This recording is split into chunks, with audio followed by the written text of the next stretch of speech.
What's going on there, YouTube? Welcome back to another comic book video. Okay, so we're going to do another full story video. Today's full story video is going to be about Bishop. You see, in the early 1990s, once you had the X-Men get really popular, you begin to see a huge shift in the X-Men. You see, we had 5 different X-Men teams: Excalibur, X-Force, X-Factor, but you had 2 different X-Men teams. Because for Charles Xavier, he had 14 X-Men on his roster. And he said, you know what? I can make 2 teams with all 14 of you guys. Gold team, blue team.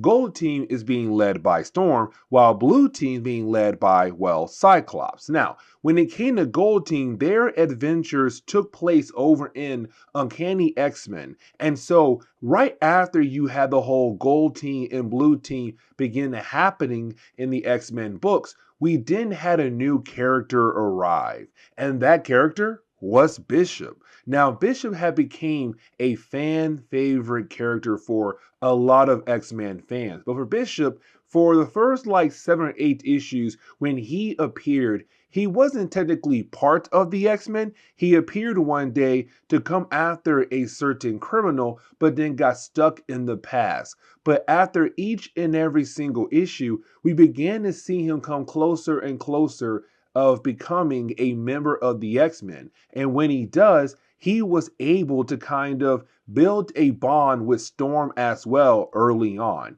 Now, really, all these stories take place right before the Executioner song. And so this whole story arc is really important for the character of Bishop, but also it leads us into the next crossover for the X-Men. But with that being said, I do hope you enjoy today's full story video.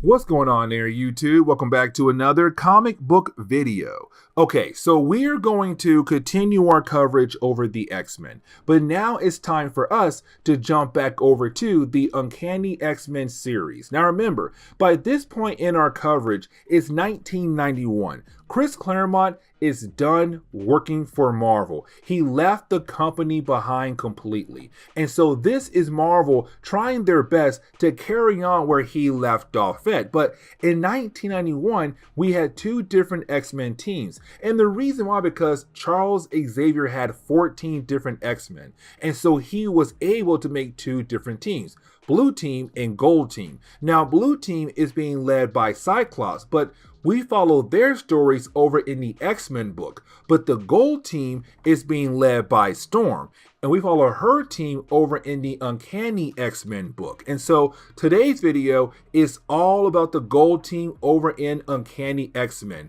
where we do see Storm and her team about to meet a new character. A character where a lot of fans truly care for a lot. A character well known as Bishop. Yes, this is his first appearance ever in Marvel Comics, and we are going to talk about it today in this video. So let's go ahead and dive in.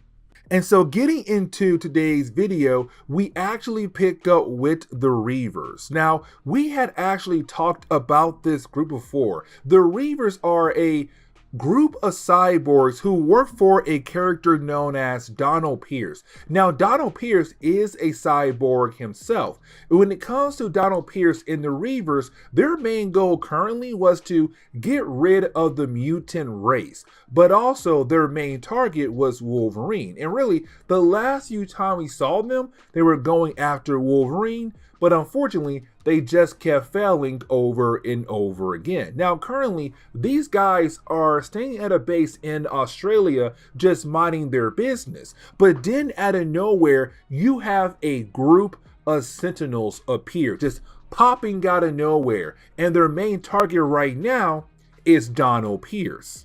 Before we are able to learn more about what happened to Donald Pierce, we actually jump over to the X-Men, who are currently at the Hellfire Club. Now, the reason why they are there because they were invited there by Emma Frost, because apparently she has something very important to talk to our heroes about. But the problem is, she's not there right now. And so you have the X-Men currently talking to the different people of the Hellions. Now, the Hellions were Emma Frost's students, but apparently they're also waiting for Emma Frost. But then at the very last page of this section, we see Emma Frost bust into the Hellfire Club, but apparently she has some random assassin with her who is trying to kill her. But now I want to jump over to the two main bad guys for today's video, and that would be Shinobi Shaw and also Fitzroy. Now, Shinobi is a character that we had actually talked about before. You see,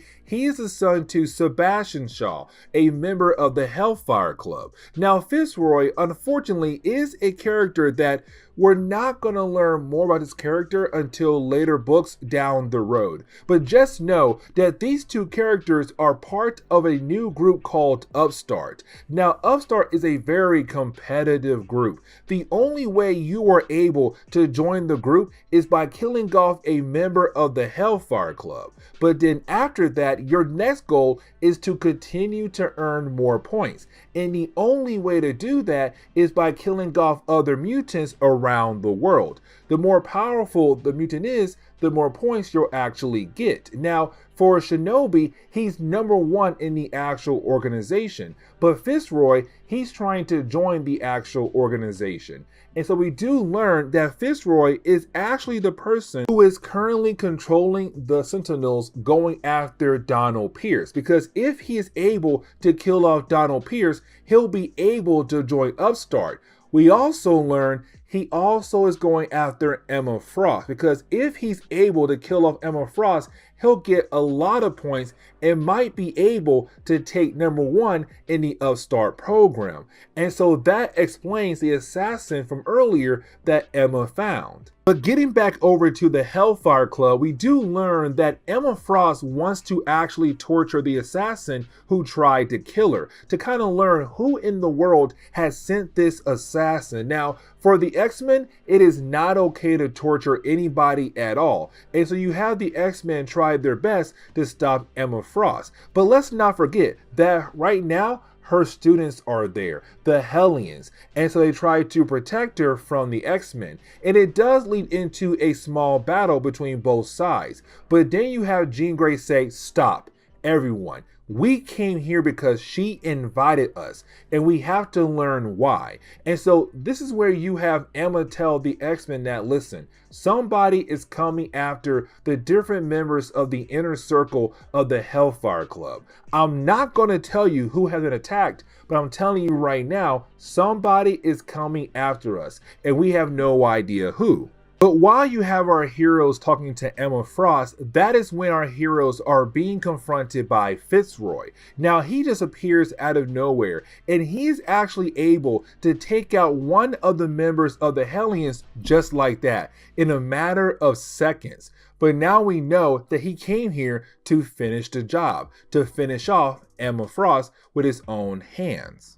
Now, getting back over to Donald Pierce, you have Donald Pierce trying his best to get away from the Sentinels, but they're not trying to give up because Fitzroy told them, hey, I'm gonna need you to go ahead and kill off Donald Pierce. Now, these are some advanced Sentinels where they are actually able to repair themselves mid-battle to continue on to take down their target. Now, you do have Lady Deathstrike, who's also a member of the Reavers, try to step in and help out, but unfortunately, she also realized it's a losing battle, and they continue on to go after Donald Pierce. Now, Donald is able to get over to Gateway. Now, when it comes to Gateway, he has the ability to open up a portal to teleport you almost anywhere in the world. And so you have Donald say, hey, Gateway, I'm gonna need you to open up a portal to take me over to the person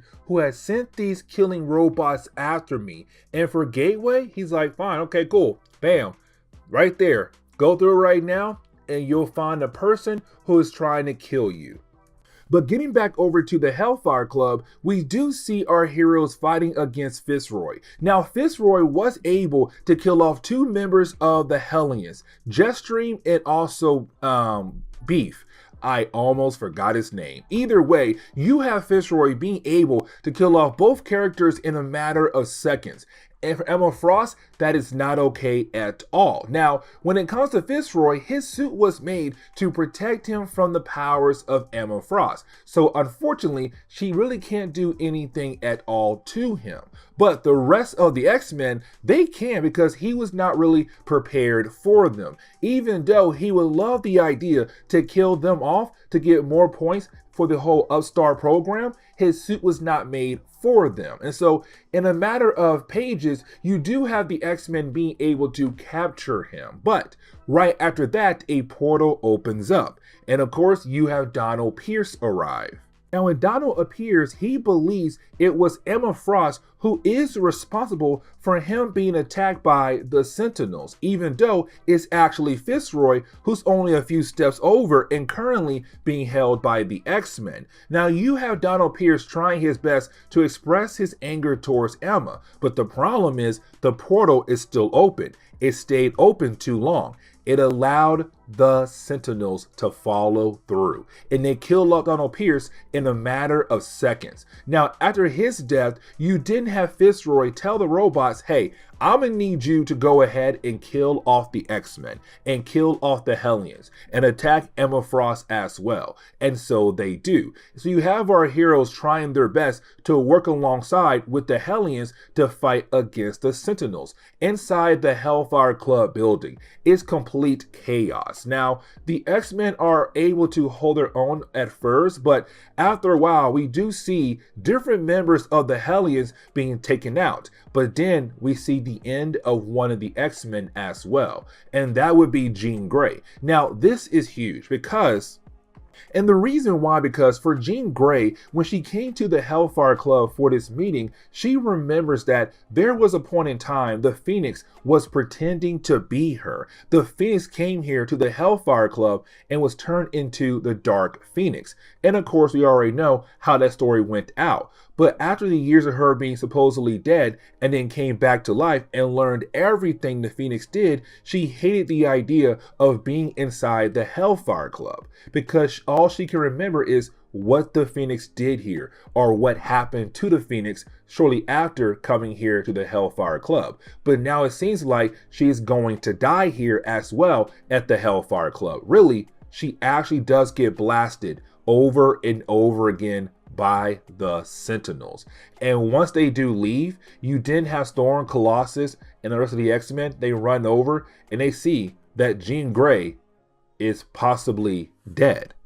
But now we dive into Uncanny X-Men number 282, where we pick up with Charles Xavier and Forge back at the mansion just playing a good old game of chess. But while doing that, you then have the X-Men bust into the room believing that Jean Grey is dead. Now for Charles, he says no, because he would have known, because he has a mind connection to all his different X-Men. If one of them had died, he would have known in a matter of seconds. So he knows that Jean Grey is alive, but Jean Grey's psyche is not in her body. Before she was supposedly killed off, she had transferred her mind over to somebody else. The question is right now, who is the current host for Jean Grey?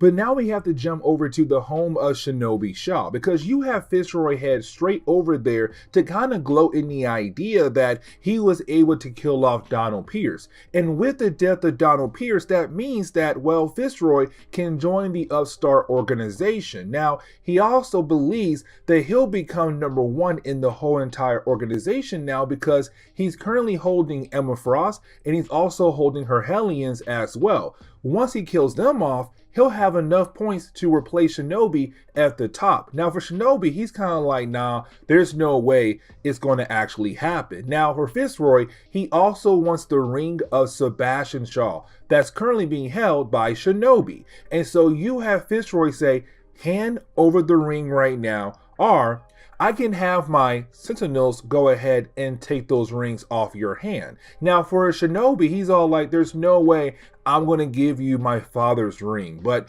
we do see a loud scream, and we're left to believe that, well, Fitzroy took the ring by force, and now it is his. Now, thankfully for the X-Men, they did bring a head back of one of the Sentinels. And so you have Forge being able to access the memory of that one head to figure out where it actually came from, to find the base of Fitzroy, which he was able to do. And so now you have the X-Men on their way over there because they have to find Jean Grey's new host, because Charles used his powers to kind of guide her psyche back into her own body. And so you have our heroes on their way over to the base of Fitzroy. Now, I kind of want to sit down and talk about the powers of Fitzroy, because his powers are very important for the rest of today's video. You see, when it comes to Fitzroy, he has the ability to open up a portal that allows people to time travel. The problem is, it is a one-way trip. Now, if he's with you, then yes, he can bring you back. But here comes another problem. You see, the only way he's actually able to open up these portals is by draining the life energy of other people. And once he does that, he's then able to open up portals to allow people to time travel. But wait, guys, there's even more. You see, let's say he only absorbs 2 people's life energy. That means the portal he opens up can only take 2 people, and that is it. So that is one huge thing about his powers. And so when it comes to Fitzroy, he's walking around, and apparently one of his portals that he left open, most likely from his time, has stayed open, and you had 2 people trying to come through it. But the problem is that portal only had enough life energy for 1 person, not 2. And so they were merged together and they were heavily deformed. And so Fitzroy had to kill them off. And so we do learn a tad bit more about his powers. Now, once you have the X-Men being able to arrive at the base of Fitzroy, before they do barge in there, you have Charles Xavier tell us that Jean Grey was able to transfer her mind over to the body of Emma Frost. Now, for Charles, Jean Grey would not be able to pull this off unless Emma Frost is dead, which means right now, Emma Frost is apparently dead, and Jean Grey is just using her body as a way to stay alive. Now, also, Jean Grey did this to hopefully have the X-Men figure out where the base of Fitzroy is at, to kind of help pinpoint the exact location. With all that being said, it's Charles saying we have to hurry up and get the body of Emma Frost so that I am able to guide the mind of Jean Grey back into her own body before she gets stuck in the body of Emma Frost. Now, getting back over to Fitzroy, we see that he's currently at one of his portals. Now, like I said earlier, these portals are a one-way ticket, meaning that you can't just go back through the same portal to get back where you came from. You need another portal to go back to your original point. And so we see Fitzroy being able to bring over some of his allies. Now, at first, it does seem like everybody is happy, but one of his allies kind of like, you know what, I don't want to work for you at all anymore. And with you being here in the past, I'll just go back to the future and do my own thing. But like I said, these portals are a one-way ticket. And so when you have this guy trying his best to go through the same portal, well, unfortunately, he's killed off by trying to go through that same portal he came from. Now, after he dies, you have Fitzroy go ahead and move on to the idea of trying to kill off Emma Frost. Because like I said, for Fitzroy to be able to use his powers, he has to drain the life energy of other people. And so his goal right now is to absorb the life energy of Emma Frost. Except you have Jean Grey wake up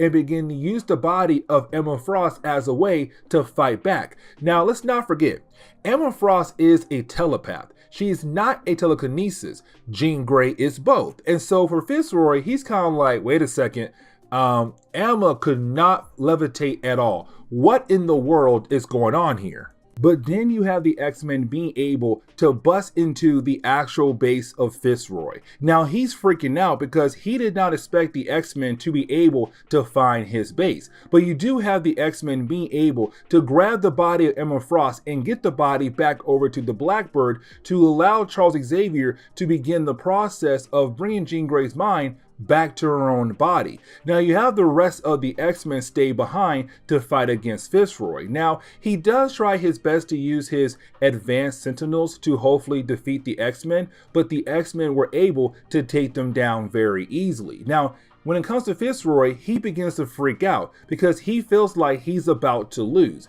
And so he goes ahead and absorbs the life energy of the Hellions that he captured earlier, killing them off in a matter of seconds. And after doing that, you then have Fitzroy being able to open up another portal to allow more of his allies from the future to come to the past to hopefully help him defeat the X-Men. But the problem is, for him, the X-Men are able to easily take down all his allies. And so Fitzroy is once again by himself. Now he believes that he has one more trick up his sleeve, except his portals stay open for 3 more people to arrive.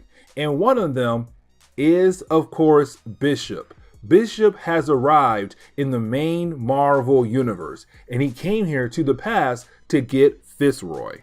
But now we enter the final chapter for today's video, where we actually pick up with Bishop coming from the future to the past to capture Fitzroy. Now, Bishop did not come alone. He brought 2 other people with him, and that would be Malcolm and Randall. Now, those 2 characters unfortunately do not matter at all because they do die at the end of this book, but they came with Bishop and they were part of a group called Xavier's Security Enforcers. Now, that is a group right there we're going to talk more about in other videos down the road. But just know it is a completely different thing. Now, with that being said, for Bishop, he came here to capture Fitzroy, but he also believed that he could use Fitzroy's portals to get back to the present day, to his future. He had no idea that Fitzroy's portals are a one-way trip. And so he does learn that when they try to send one of their prisoners back into the future, and that prisoner is killed trying to go back to the future. And so Bishop learns that him and his team are officially stuck in the past now. They're stuck here in the past with the X-Men and Fitzroy. And Bishop is ticked off. But at the same time, for Bishop, he's all like, you know what? If I'm stuck here, somebody still has to give justice to you. Someone has to give you punishment for the crimes that you had committed back in the future. And so it's Bishop saying, you know what? I'm going to kill you off now. Now you do have Fitzroy go ahead and release all these different doppelgangers as a way to confuse everyone in the room so that he'll be able to sneak away. But for Bishop, he doesn't care. He tells his team, shoot every single Fitzroy you see. Kill them all. And so for Storm, she has to step in because she does not like the idea of killing off people. Even though back in the Mutant Massacre, they did kill a few members of the Marauders. Either way, you do have Storm step in. Really, you have Colossus step in and punch Bishop to the wall. Now, you didn't have Colossus introduce the X-Men to Bishop, but he can't believe the X-Men are actually here. He can't believe that he's really meeting the X-Men at this moment. But while you have those 2 groups talking, you didn't have a group of random agents come in and grab Fitzroy and take him out of the base. And the reason why? Because they work for Shinobi Shaw, and he is very upset with Fitzroy. But for Bishop, he still does not believe that he is meeting the X-Men. This man truly believes that he's meeting somebody else at the moment. And so for Bishop, he's kind of like, no, this must be some kind of trick that somebody is trying to pull. Because the Bishop, he read a lot of different stories about the X-Men. He was told a lot of different stories about the X-Men. And so he believes he knows the X-Men very well. He believes that what he's saying right now is not the X-Men. It must be other people pretending to be the heroes that he cares and loves for so much in his future. And so he does continue to fight against against the X-Men. But you have Storm being able to be, use her ability. Also, she's a great fighter to disarm Bishop, grab his gun, and point his gun to his body and say, you and I are going to have a small little chat with one another because I need you to understand who we are, but I also understand who the heck you are. But getting back over to Charles Xavier, you have Charles being able to transfer the mind of Jean Grey back into her own body. But after doing that, you have Charles kind of tell us that he had detected someone else in the body of Emma Frost. It seemed like there's a third person in there. But the question is, who is that third person that he was talking about? Also, we do learn that Emma Frost was not truly dead at all. It was just that she was unconscious and Jean Grey was able to easily transfer her mind into the body of Emma Frost. But Jean's mind is now back in her own body again. But now we have to focus on Shinobi and Fitzroy. Now this is Shinobi telling Fitzroy that he is no longer number one in the Upstart organization. That Shinobi was able to regain that spot because the rules are constantly changing. The man in charge of the entire organization, better known as Game Master, he said, hey, I believe the rules have changed once again, and I believe that Shinobi is now number one again, and Fitzroy, you're number two, or possibly lower. And so you have Shinobi being able to get the ring back from Fitzroy, but also he tells Fitzroy, we are about to blow your base up, leaving nothing behind for you.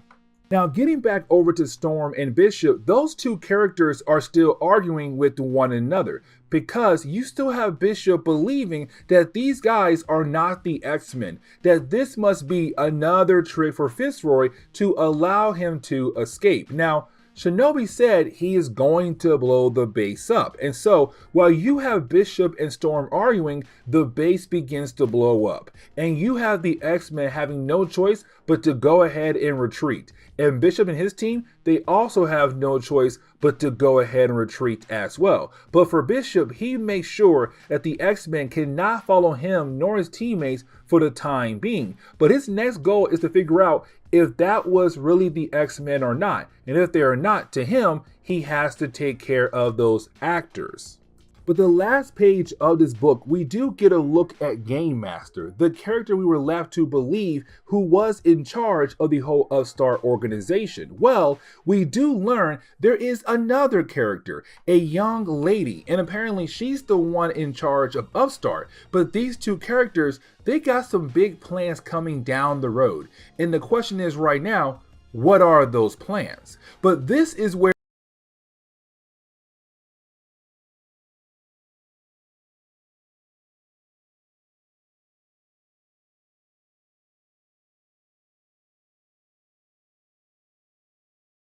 Okay, so getting back into our coverage over the X-Men, we are going to continue our coverage over the Uncanny X-Men. Remember guys, around this time in Marvel Comics, you had two different X-Men teams, Gold Team and Blue Team. Now, Blue Team being led by Cyclops over in the X-Men book, but the Gold Team was being led by Storm in Uncanny X-Men. Now, this three-part story arc called The Void does pick up where our last video left off at. Now, we have to jump over to an island called Shalakan Island, and I really hope I pronounced that correctly.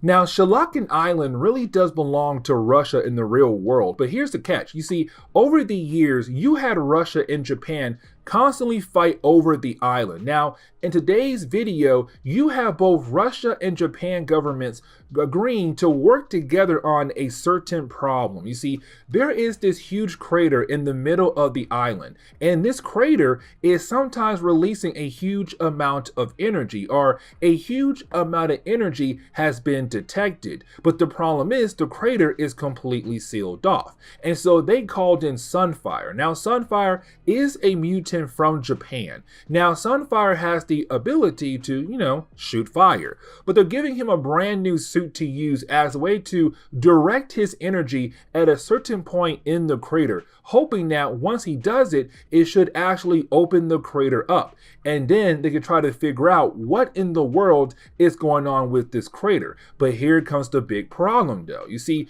you have Sunfire being able to shoot a huge amount of energy into the crater, and the crater changes into a void, kind of like a black hole. But then out of nowhere, it is able to shoot out a huge amount of energy to shoot Sunfire back where he came from. And also, you then have all these different creatures just popping out of the void. And so now we're seeing that void leads into another reality. But now we have to get our X-Men involved because, hey, they're the main heroes of the book. Now, when it comes to our heroes, they're on the Blackbird because, like I said earlier, this story arc does pick up where the last one left off at. Now, when it comes to our heroes on the Blackbird, they are talking about what happened to Jean Grey in our last video. You see, when it came to Jean Grey, she almost died. Matter of fact, she was on the verge of death, but she was able to send her mind into another body, Emma Frost's body to be more exact. Now, the only reason why it worked out because it seemed like Emma Frost had died in our last video, and so it gave Jean Grey a free pass to take over her body. But now you have our heroes wondering if a powerful psychic like Jean Grey was able to send her mind over to someone else's body when she's on the verge of death. What if Emma Frost did the same thing as well? What if Emma Frost is actually alive and her mind is currently in someone else's body? And that is the big question right there. But before our heroes are able to figure out more about what's going on with Emma Frost, you did have Forge get a call about what's happening on Shalakan Island. And of course, that means Sunfire is calling out for help. And so you have our heroes head over there to basically help Sunfire out. But getting back over to Sunfire, you have Sunfire trying his best to fight against the creatures. But these creatures, they're killing off every single person in the area. And so when it comes to Sunfire being the only person right now at the moment with powers, he believes it's up to him to take these creatures down. And he does try to use his powers on the creatures. But here's the thing though, his powers don't work like they should on these creatures. It does seem like their body armor suit was able to protect them from his powers, and they were able to take him out. And they are about to kill off Sunfire but luckily for Sunfire, the X-Men had arrived. Now, this gives us a few pages of where you have our heroes fighting against these creatures, but I really want to focus more on these creatures, and here is the reason why. Because these creatures are fighting back against our heroes, but they're not trying to advance. They're not really trying to go around the island to find more people. They're trying to protect the actual crater, like something really important on the other side of the void. And so you have our heroes kind of pick up on that, but at the same time, they're still trying their best to take out the creatures. But also, these creatures really do care for one another like they're a family, because as soon as one gets hurt by fighting against Colossus or a different member of the X-Men, you have the other person kind of like, hey, are you okay? Because that was a big blow that you had just taken. Now, Storm does realize that these creatures are not trying to advance. Like I said earlier, they're trying to protect the rim of this void, of this crater. And the question is right now, why? Now, you do have Forge being able to use the Blackbird as a way to attack the creatures, but here's the problem though. You see, once you have Forge do that, we do learn that these creatures are wearing body armor, so we have not seen what they actually look like yet. Now, one of the creatures, their body armor is not really able to contain the energy inside of it, and so it does release the energy, thus causing a small explosion, hitting the other two people who are also wearing body armor. But one of them, their body armor is completely destroyed, and we see a young woman. Now, for our heroes, they're kind of wondering, is she human? And where did she come from? And so you have Storm question the young woman like, hey, where did you come from? And why were you trying to protect that crater, that void? And she said, we're not trying to protect it. We're trying to protect you to make sure that something evil does not come through it at all.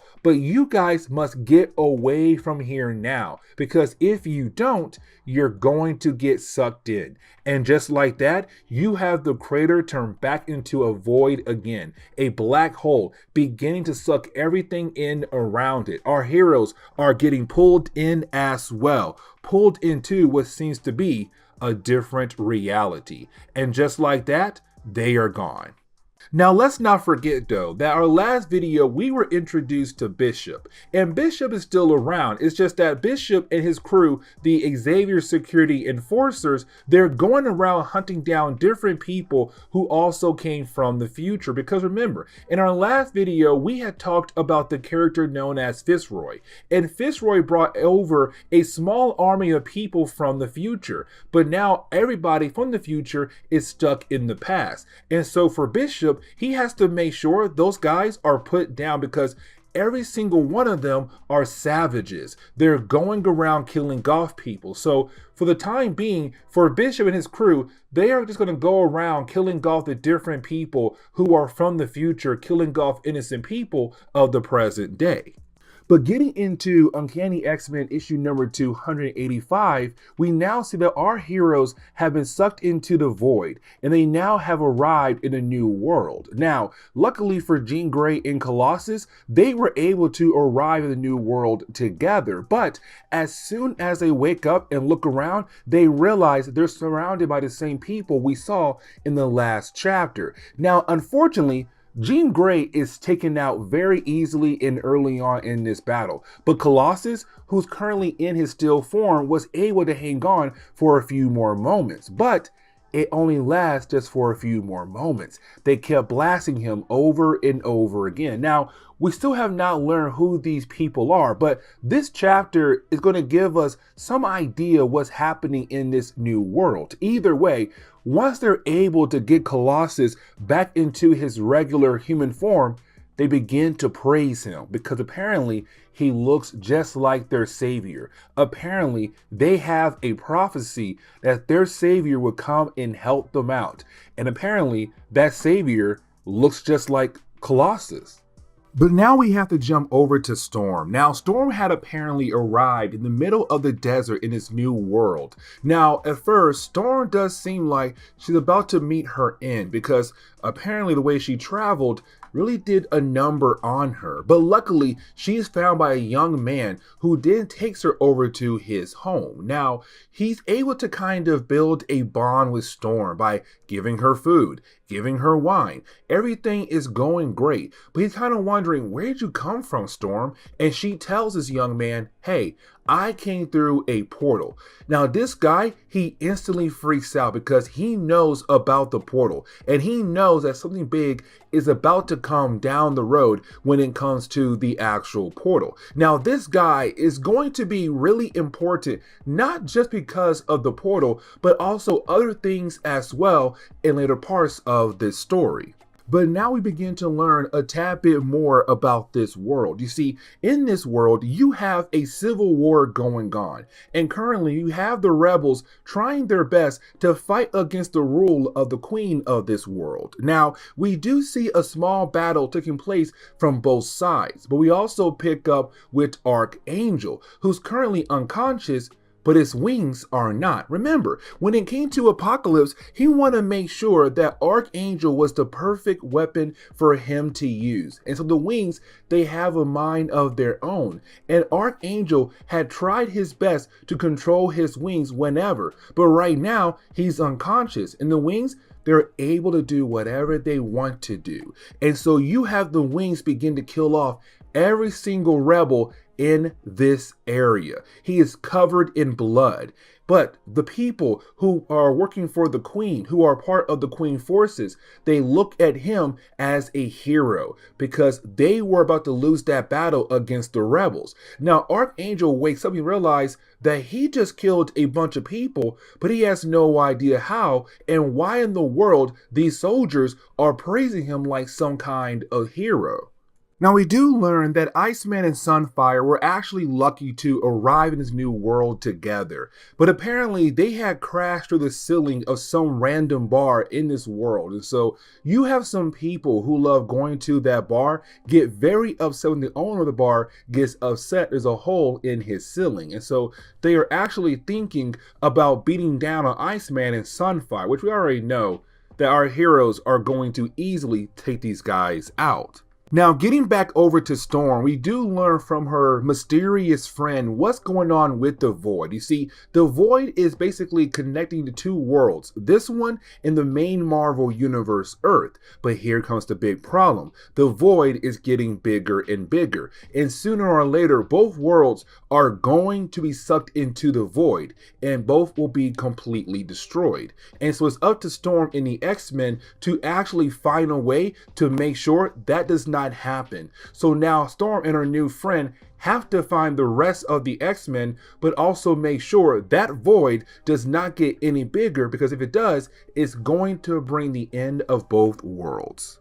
But now we can finally jump back over to Jean Grey and Colossus. And this is kind of funny because you have Colossus being heavily praised as this savior, that all these different people are looking up to him to hopefully save them. Now we do learn that Colossus and Jean Grey, they are with the rebels, while you have Archangel with the forces of the Queen. Either way, you have Colossus kind of wondering, why in the world are these people believing that I can actually save them? Now, Jean Grey is trying her best to use her powers to get a better idea. But for right now, Colossus has no choice but to go ahead and go along with these people's wishes.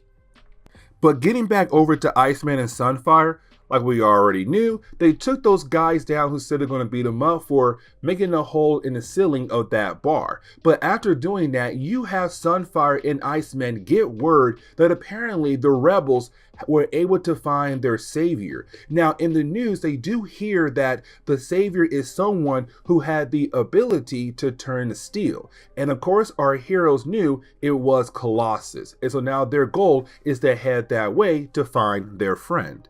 But getting back over to Archangel, we do see that he is able to meet the queen of this world, and her name is Shahariyath. Now, Shahariyath, and I really hope I pronounced that correctly, is actually the leader of the Triumvirate. Now, this group right here are technically the rulers of this world, and they're fighting against the rebels. Now, they look at Archangel as their future leader, their protector, to help them get rid of the rebels. Now, while you have the queen, beginning to praise Archangel, she gets word that the rebels have their savior. And of course, they're talking about Colossus. And so now she believes that the reason why Archangel is here is to take down the rebel savior, which is Colossus.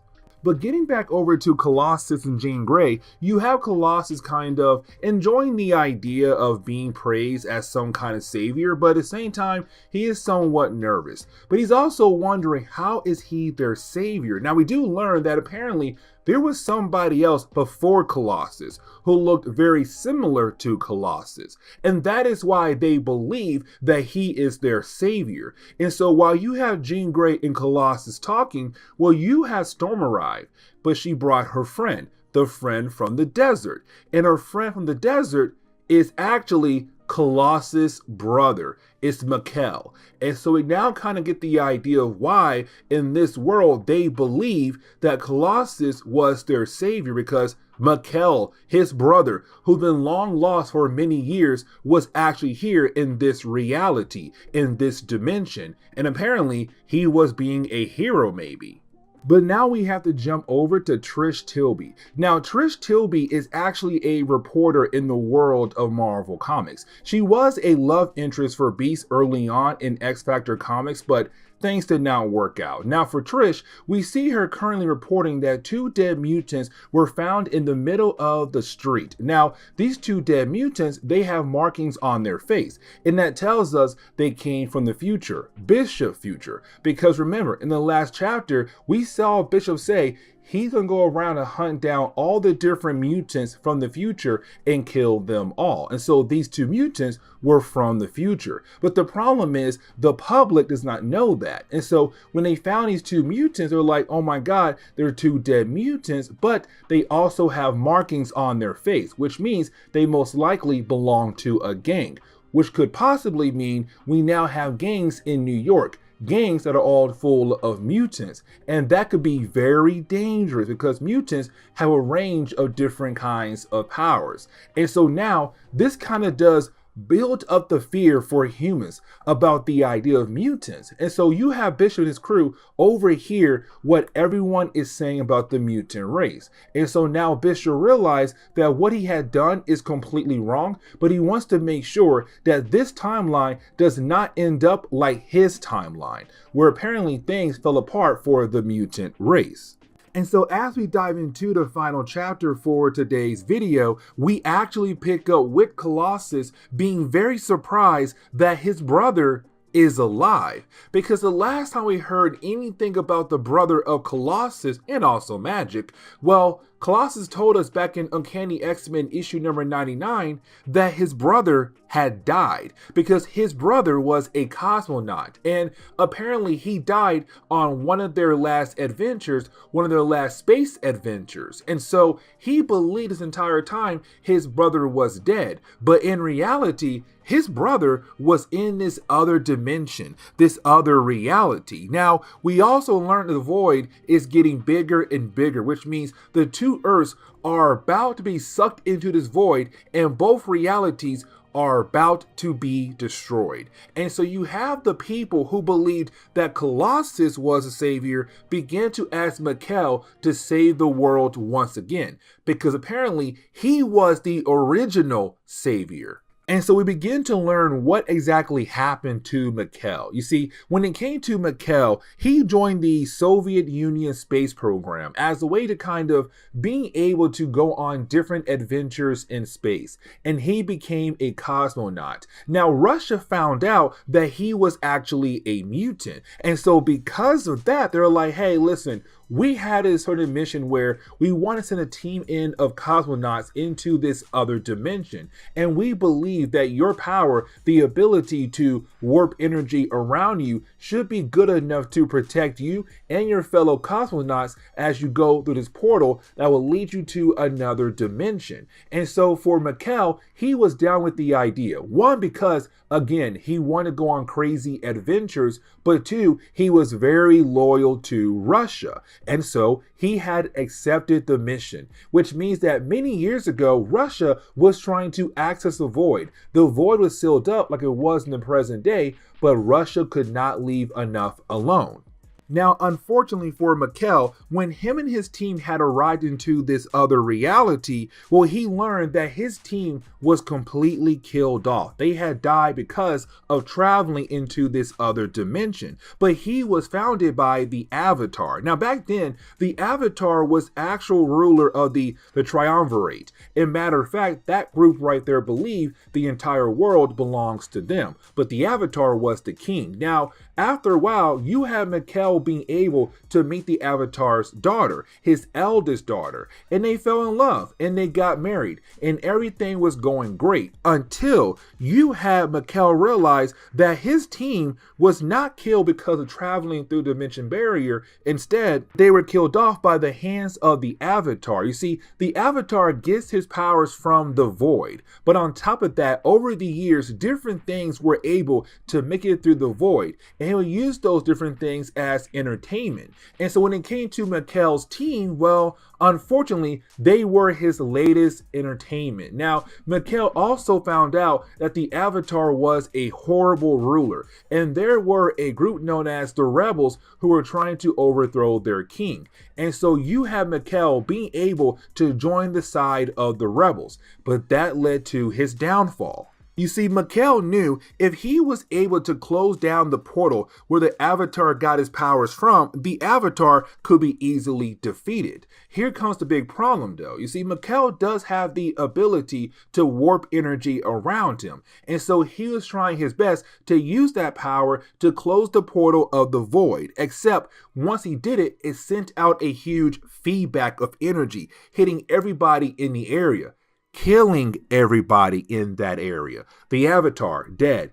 All those soldiers on both sides, dead. And also the Avatar's eldest daughter, the wife of Mikhail, also gone, just like that. And so for Mikhail, he hates the idea that he is the reason why he lost the woman he loves. All those innocent soldiers were killed off as well. And so for Mikhail, he wanted to be left alone because he felt so guilty for killing all those people for one certain mission, to get rid of one king.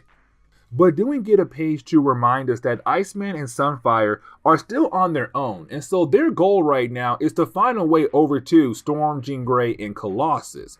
And luckily for our two young heroes, there were some young women in need. They were being attacked by some random thugs, and so you have Iceman being able to stop the thugs, and you do have the young ladies being able to give Iceman and Sunfire directions over to the rebel camp. Now, back on Earth, you have the X-Men, Charles Xavier and Forge freaking out because the void is getting bigger on Earth, but also other places on the world are announcing small holes that look very similar to the void. And it kind of tells us that, okay, sooner or later, the void is going to suck the Earth in, along with the other reality as well. And really, you have all hands on deck, the Fantastic Four, S.H.I.E.L.D., but no one knows what to do exactly. Like, matter of fact, they say, hey, we need hours to figure out how to stop this. But for Charles, he knows they don't have hours to actually stop this problem.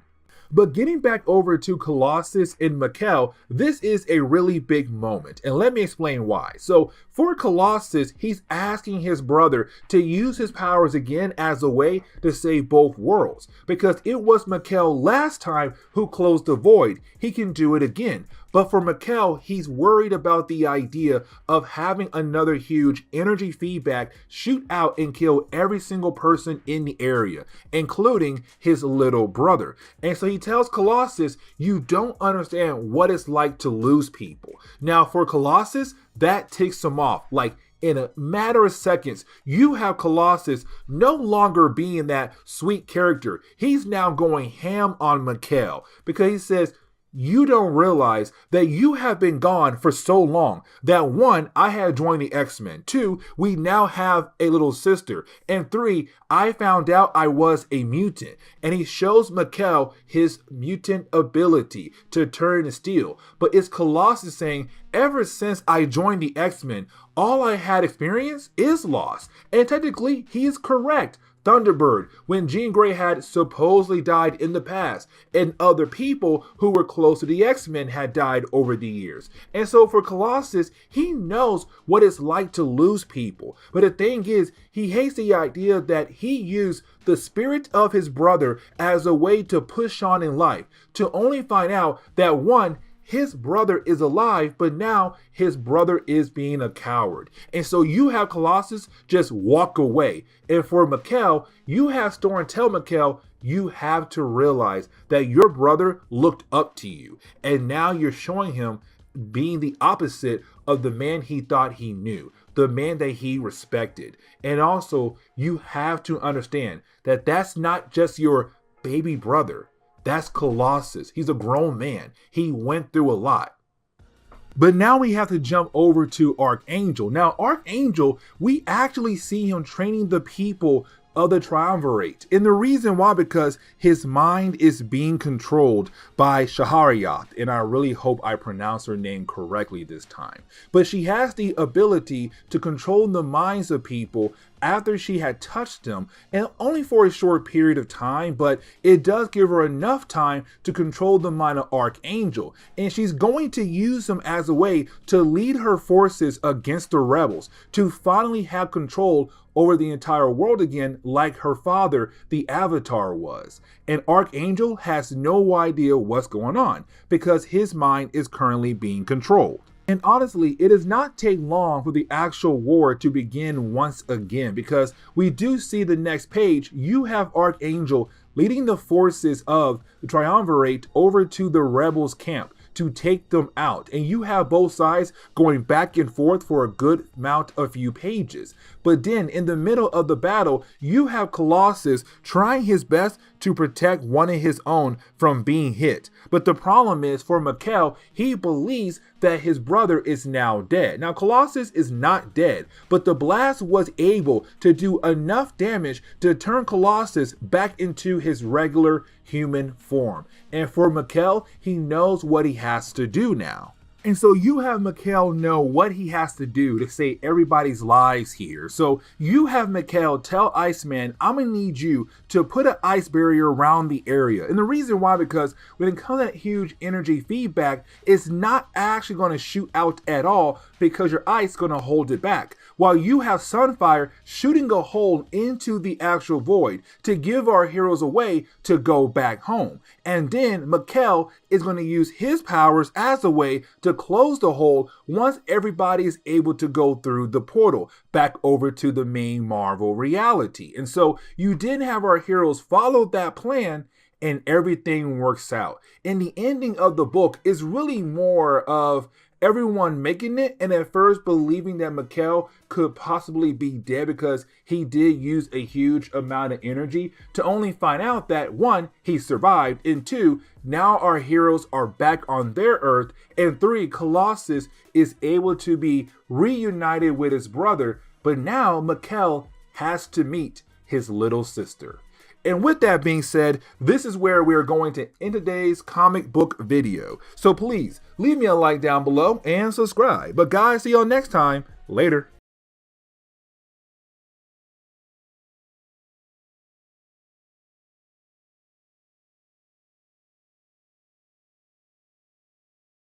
What's going on there, YouTube? Welcome back to another comic book video. Okay, so we're going to continue our coverage over the X-Men, and we're going to pick up with Uncanny X-Men issue number 287. Now, this is a very important book, and the reason why, because this is the moment where you actually have Bishop joining the X-Men. Yep, it was right here at this issue where you have Charles say, hey, you know what? I feel like you'll be a great X-Men. And guys, really, Bishop became a fan favorite character for a lot of people in the X-Men community. So, hey guys, if you want to know when he joined the X-Men, it was this book right here. Now, before we can actually get into Charles Xavier offering a spot to Bishop on the team, we have to kind of go through some things that led up to that moment. So let's go ahead and start from the very beginning for Uncanny X-Men issue number 287.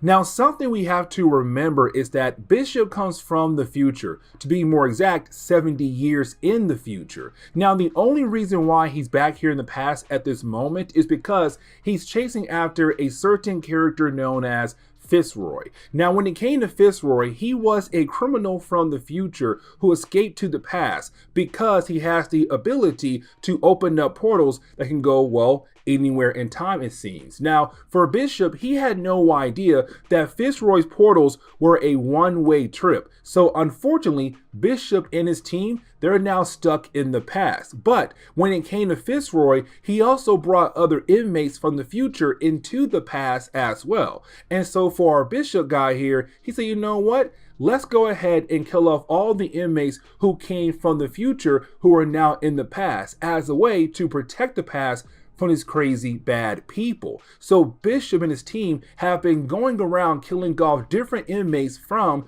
the future.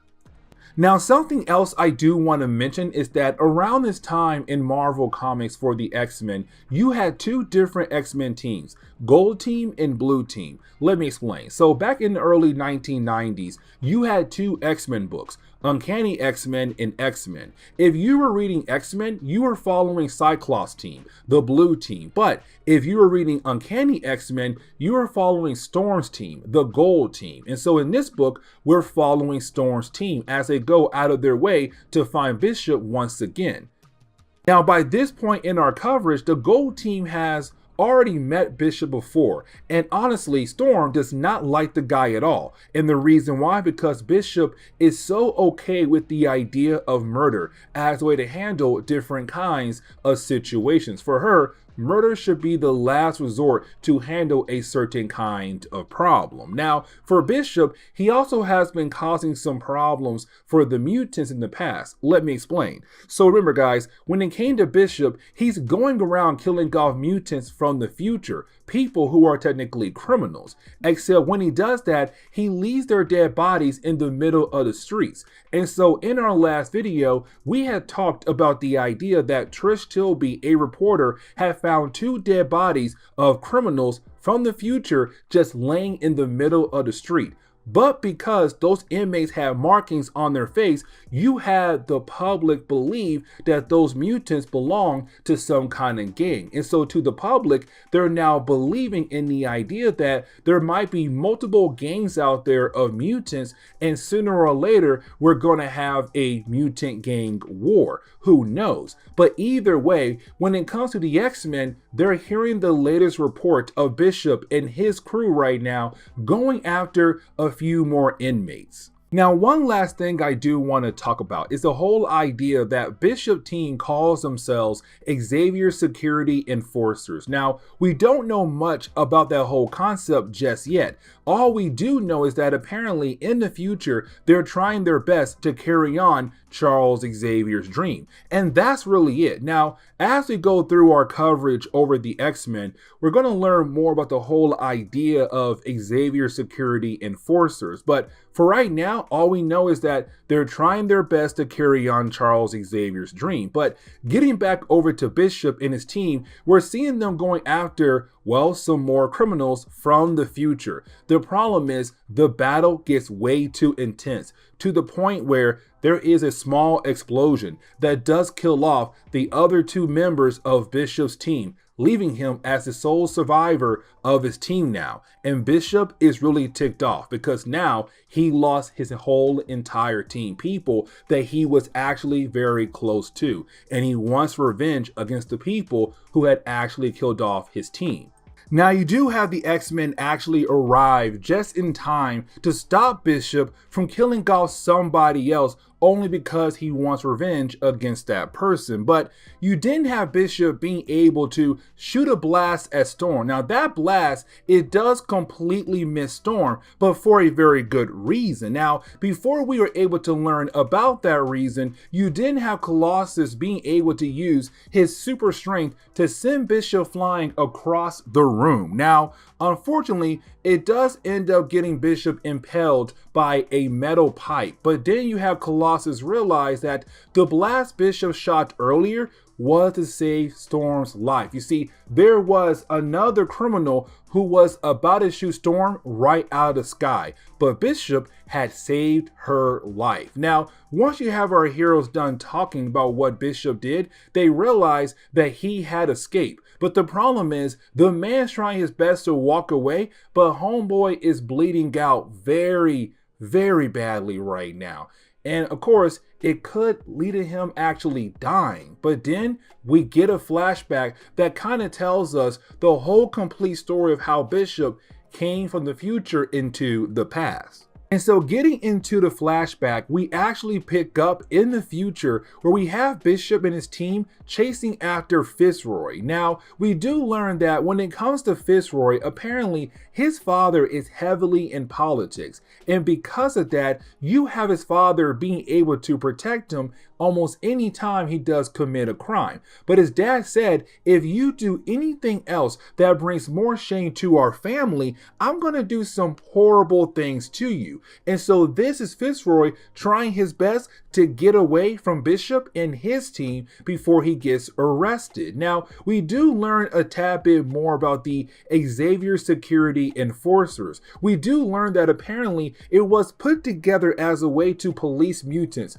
to allow mutants to police themselves. Again, we don't get the chance to learn much about the whole XSE in this book right here, but later books we will. Either way, you do have Bishop and his crew being able to follow Fitzroy into some kind of underground tunnel. Now, it does not take long for our heroes to be able to catch Fitzroy, except right after they do that, they find a message that was left behind by the X-Men. And apparently in this message is Jean Grey telling what exactly went down at the school of Charles Xavier. And we do learn that our heroes are currently in the tunnels that belong to the X-Men. It was their underground sub base that they had right underneath the school. But either way, when it comes to Jean Grey's message, is Jean saying that the X-Men are being killed off by a traitor, somebody who was actually an X-Men. Now we do know that it has to be somebody they did not know much about, but either way, that person had killed off the entire X-Men. And so for Bishop, seeing this message, he now realized there is a traitor out there, or there was a traitor out there that had killed the X-Men. And the question is right now, who was that traitor?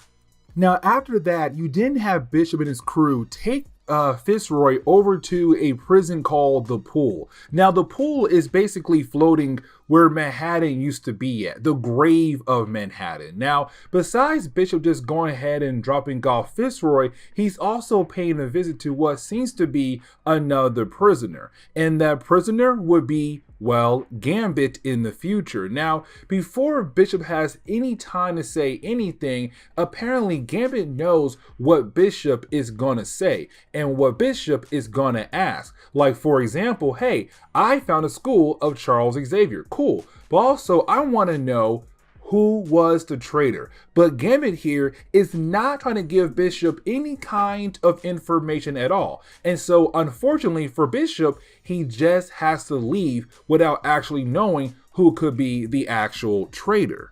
But getting back over to Fitzroy, we do see that he was able to get a hold of life energy. Because remember, for Fitzroy to be able to open up a portal, he has to absorb other people's life energy. And so we do see that apparently he was able to get a hold of some people's life energy to begin the process opening up portals left and right that would allow other prisoners to actually get out, but for him to actually escape into the past. And that kind of leads up to the point where you had Bishop and his team say, hey, we have to follow Fitzroy into the past to bring him back to the future to pay for the crimes that he had committed. Now, they had no idea that his portals were just a one-way trip. So unfortunately, when they went to the portal, well, they got stuck in the past. And so we're now officially caught up to how Bishop arrived into the present day. But as we get into the present day, we do see that Bishop was found by the X-Men and they were able to patch him up.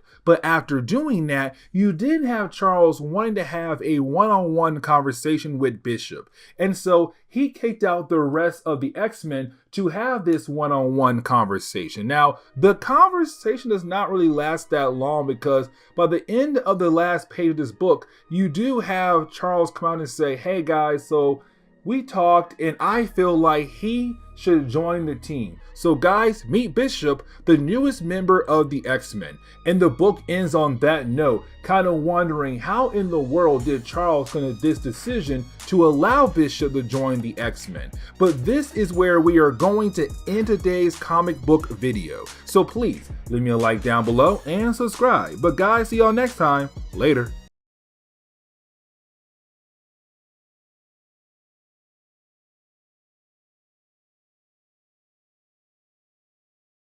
What's going on there, YouTube? Welcome back to another comic book video.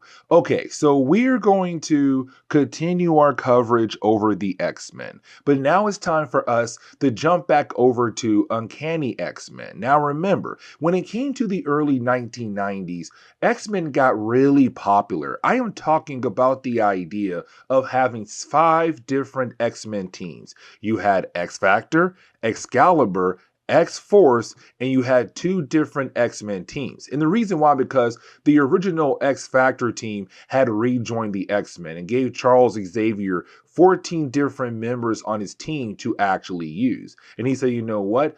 Let me go ahead and put y'all in 2 different teams, Gold Team and Blue Team. So if you were reading just X-Men, you were following the Blue Team that was being led by Cyclops. But if you were reading Uncanny X-Men, well, you're reading about Storm's team, the Gold Team. And so today's video is all about her team, but also beginning the process of removing a certain character who has been with the X-Men and helping them out.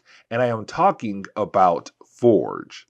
Now, we do get a quick reminder that around this time in Marvel Comics, Bishop had just joined the X-Men. He came from the future, and he does know that someone in the X-Men is going to be the traitor, going to be the one to kill off the X-Men. The problem is he has no idea who it could possibly be. But for Bishop, he's just trying his best to fit in. But also you have Storm trying her best to help Bishop fit in, because she is the team leader for the Gold Team. It's up to her to make sure that everything goes smooth for him. Now, you do have the 2 go their separate ways, but we're kind of left to believe in the possibility that maybe Bishop might get with Storm. And that is actually a problem, because around this time, Marvel Comics, Forge was dating Storm. Now, the problem was these 2 characters weren't really able to spend time with one another, because once you have the 2 characters being able to reunite with one another, well, things have been popping off left and right for the X-Men, so that they're really unable to actually spend time with one another.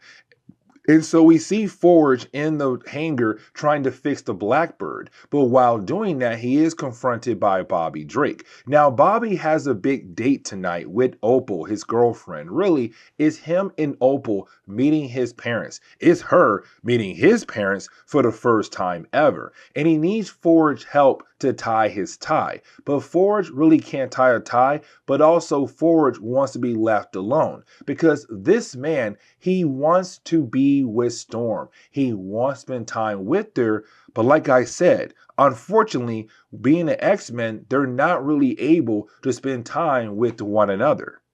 Now, we do get a couple of pages where we are able to see Charles Xavier hanging out with Jean Grey. And really, these 2 pages kind of give the idea that we're seeing Jean Grey being like the daughter he never had. Because you have Charles kind of wondering, is Jean Grey okay with her life? Because when she was young with the rest of the first class X-Men, they were young, going on different adventures, fighting against Magneto or other people from their past, and always just barely making it back home alive. And so for Charles, he's kind of wondering like, hey, Jean, are you mad at me from, taking your childhood away? And for Jean Grey, she tells him no, she's not mad at all. It really shows that Jean Grey really does like the idea of being a hero. She loves being out there trying to change the world the best she can. Now we jump over to the parents of Bobby Drake, Iceman. Now remember, these 2 people are meeting Bobby's girlfriend, Opal. Now, Bobby's father is flat out racist. Like, I'm going to say it right now, he's flat out racist. The first chapter, it kind of like gives small hints here and there, like, okay, maybe he could be racist, but by the second chapter of this story arc, it comes out clear as day. But while you have the parents leaving, they don't realize that they're being watched by somebody else. And really, that person gets caught by a police officer who was nearby. And we do learn the person that was actually watching Bobby Drake's parents is a character known as Hero. Now, Hero first appeared back in X Factor issue number 63. And really, that was when we had the original X Factor team before they had rejoined the X-Men. Now, if Hero's here, that means we're going to see the Samurais appear as well. And this is a group of characters that we had talked about a while back in our X Factor videos. You see, a while back in our coverage over the X-Men, really X Factor, there was a story arc where we had learned that Opal, the girlfriend of Iceman, is actually the daughter to a crime lord back in Japan known as Tatsuo. Now, here's the catch. Opal was adopted. She had no idea who her biological parents were, but her father found out where she was at and sent the samurais to go get her and bring her back to him. Now, the samurais are basically men who were turned to cyborgs, but trained in the way of a samurai somewhat. But either way, they work for her father. Now, in that video, Iceman was able to go to Japan with Jean Grey and actually save her. Now, Hero kind of realized that Opal's father is a horrible man, and so he had actually switched sides to help Iceman free her and make sure she got away without being still held as a hostage by her father. And so with him being back here, it's kind of confusing because we were left to believe that him and Bobby were on good terms, but now it seems like no, they're not. He came back here, well, to possibly get Opal once again. And speaking of Bobby, when we jump back over to him, we see him still getting ready for the big dinner. But luckily for him, Archangel was able to tie his tie to help him get ready for the big dinner. Now, while you have Bobby leaving, you have Archangel begin to kind of think about his past. Because remember, when it came to Archangel, he was not a blue-skinned person. He was your Caucasian man with, beautiful wings. And he was able to hide those wings and still go out with all the women that he had a crush on. But thanks to Apocalypse, one, his wings are no longer beautiful. And two, he's now a blue-skinned man. And so for him, he kind of missed the idea of being able to go out in public and spend time with someone he may care for. Now, while he is thinking that, that is when he is confronted, well, by his original self before he was changed by Apocalypse. And so we're kind of left to believe there's something big going on here, possibly somebody trying to attack Archangel. But we do learn that no, it is actually Mystique. And apparently, when it came to Wolverine comics, Wolverine asked Charles Xavier to allow Mystique to stay at the school to kind of help her out. And so Mystique is currently being held here at the school. And so she kind of realized that Archangel is going through something. And so she thought she could possibly help him, which honestly is the worst idea ever because it's Mystique. There's no way she can sit down with somebody and help them through a nice and quiet therapy session. She got problems of her own that she needs to go to therapy about. But either way, once you have Archangel kind of get over the idea of her trying to mess with him, he flies away. And the rest of the X-Men are then informed that Mystique will be here because of Wolverine.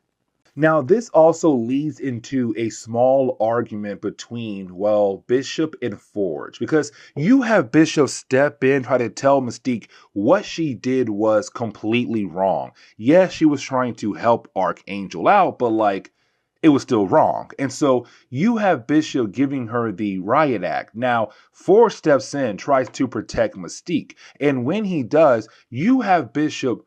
Well, Bishop calls Forge an underling because to Bishop's mind, Forge is just a tech guy. Forge is not part of the main team, gold nor blue team, Cyclops team or Storm team. He's in the back trying to fix things up for us to use out in the field. And so for Bishop, he's kind of like, how dare you talk back to Storm and also me when you are an underling? Now for Forge, he begins to go off on Bishop. And I think that's when Bishop realized hey, listen, Even though Forge is in the back building things, he's not an underling. He's up there with you guys because this is a family. It's a group, not an army. And so you have Bishop realize from his mistake, but also we can kind of tell that Forge can tell that Bishop and Storm may have feelings for one another, the way they were acting earlier in this video. And so you have Forge kind of yell at Storm as well, and Storm realized there's something deep going on with Forge, and she needs to talk to him now. Now you have Storm being able to catch up to Forge, and when she does, you have Storm wanting to know what in the world is wrong with Forge, and Forge says us. It's us. Like, we have not been able to actually spend time with one another ever since you were able to rejoin the X-Men, once we all came back together to live at the X Mansion. And really, he's right, because there was a point in time where, yes, they were a couple. And then there was a point in time where the entire world believed the X-Men were dead. But when you had the X-Men come back to the public, but also with X-Factor, X-Force, and all those other different teams, it's been one thing after another. And so it's him saying, Storm, I can realize that you are so dedicated of being an X-Men that you may never leave this life, that you may stay here forever. And that's the problem, because you're leaving me behind. Now, it's also for saying like, hey, I know who you are. I know the true form of you, saying that you are a strong, powerful warrior woman, but let your guards down and be something different. Be the woman you truly want to be. Somebody who is able to settle down and have a husband and have children. And so it's Forge saying, let's leave the X-Men. He asks her, he says, hey, will you marry me so that we can leave the X-Men? Now, the ending of this chapter is where we pick up with Iceman, Opal, and also his parents. Now, again, you have his father just show all types of racism towards Opal because she's Japanese. But while you had the four characters talking to one another, Hero appears. And we're kind of like, okay, Hero's here, which means he's probably here to fight against Iceman. But he says, no, I am actually here to protect Iceman, but also protect his parents as well, because the Saburais are trying to kill you, Bobby, and your parents to get revenge for what you have done to them and their master. I have left the group completely, and now I'm trying to help protect you and your parents from them. And as soon as Hero says that, bam, the other Saburais appear and they try to attack Bobby and his parents. And really, as we dive into the opening pages for Uncanny X-Men issue number 290, is where we learn that the Saburais are here to get revenge against Bobby for what he has done to their master. Like, yes, they're here to get Opal as well, but their first goal is to kill off Bobby and then kill off his parents. And so we do see Hero and also Bobby being able to work together to kind of fight against the Saburais. But now we have to jump over to Colossus, because there was an earlier story arc where Colossus was able to find his long-lost brother, Mikkel. Mikkel was actually locked away in another dimension, but he was finally able to come back to Earth. Now, for Mikkel, we have to remember that he has the ability to manipulate energy, and that's going to be very important in later books down the road. Now, for Colossus, he's kind of worried about his brother, because his brother been having a lot of headaches ever since he came back to Earth after being locked away in that other dimension. Now you have Colossus walk away, and Mikkel does get one of those headaches once again, but really we see that in his mind he's kind of reliving what happened to him in that other dimension. The idea that he is responsible for the death of so many different people while he was locked away in that other dimension. And so while he's having his headache, well, then a random pizza boy walks by him and he gets very upset. And it kind of shows Mikkel is not really the good man as Colossus thinks his brother is. There's some kind of dark side coming out of him. Either way, you have Mikhail use his energy powers to kind of turn the young boy into a tree, technically killing him off. But now we have to jump back over to Storm. Now for Storm, she's kind of wondering in the possibility of leaving the X-Men to be with Bishop. Like to her, she's kind of loving the idea, settling down, being with Forge, getting married to Forge, having kids with Forge. Like we could see Storm leaving the X-Men because that's her true life goals. Not to be here forever, leading a team of characters into battle against bad guys who are trying to ruin the world. Instead, she wants to be out there just living a normal life. And then we jump over to Forge. Now, for me personally, this is Forge jumping the gun. And let me explain. Because you had Forge ask Storm to marry him. And she said, let me think about it. She didn't say yes. And she did not say no. She said, let me think about it. And so for Forge, that was an answer right there, an answer of no. Now we see him back in the hangar once again, continuing to fix different things around the mansion. But you have Jean Grey walk in. And when Jean Grey walks in, she's kind of like, hey, what did she say? And he said, hey, she said, let me think about it. And for Jean Grey, it's kind of like, okay, that's not really bad. It could be a yes. But for Forge, he believes it's going to be a no because he believes that Storm cannot imagine to live a life away from the X-Men. Now, he asked Jean Grey, do you know Storm loves me? Do you know, because you are a psychic, Jean Grey, you are able to read people's emotions. And so you have Jean Grey trying her best to kind of hide the fact that she kind of knows how Storm truly feels. And you have Jean Grey say at first, like, no, she loves you. The way I see how she acts towards you, it tells me she loves you. But it's Forge kind of saying, the way you are acting, the way you're kind of hiding information from me, I can tell that Storm loves me, but not love me enough to leave the X-Men.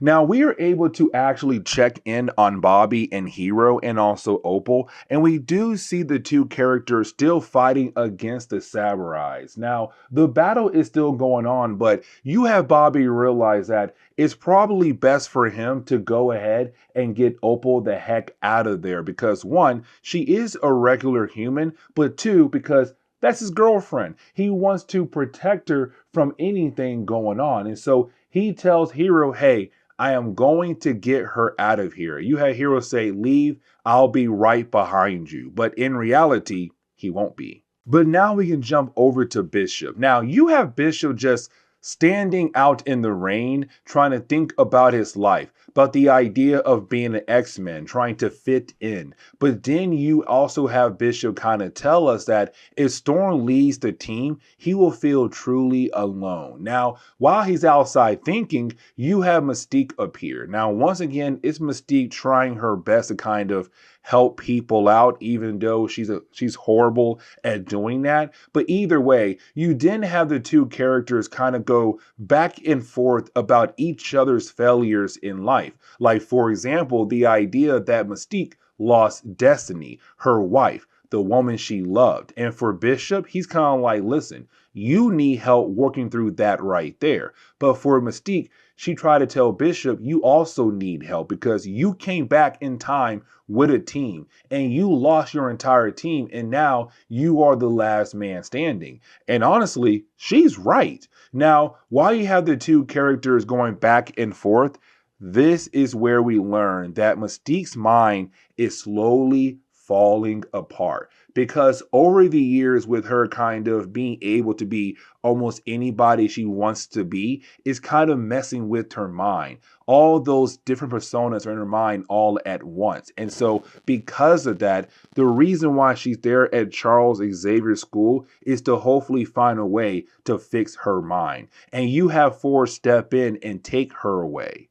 Now, getting back over to Opal and also Iceman, while they're trying to get away from the samurais, you have Hiro say, you know what? The best way to make sure that these samurais don't follow Bobby and don't follow Opal is to sacrifice myself. You see, Hiro was a samurai. He just stepped away when he realized that their boss is truly an evil man. But with that being said, for Hiro, he's still a cyborg. And so he also has a bomb inside of him. And so he begins the self-destruct process. He blows up the entire restaurant to kill himself, but to also kill them off as well, to make sure that they are not able to follow Bobby nor Opal. Now, the ending of this book is really a heartbreaker because, like I said at the very beginning of this video, it's going to be Forge leaving the X-Men. So you had Forge confront Storm, and Storm about to tell Forge some good news, but then she realized the way he is dressed, that he is dressed to leave. And so you have Storm wondering where he is going. He said, listen, I already know that you are going to say no. Again, he's jumping the gun and he's not allowing her to talk. And really, you have Forge break this woman down, saying like, listen, you are somebody who's just too in love with the idea of being an X-Men, being the leader of the team, leading characters into battle, being that strong, powerful warrior woman. Like, he's not allowing Storm to talk at all. And really, is Forge just going off on her, but still trying to be nice about it, but at the same time still being a jerk about it. But by the end of it, he says, listen, I'm leaving. I have to help out Mystique.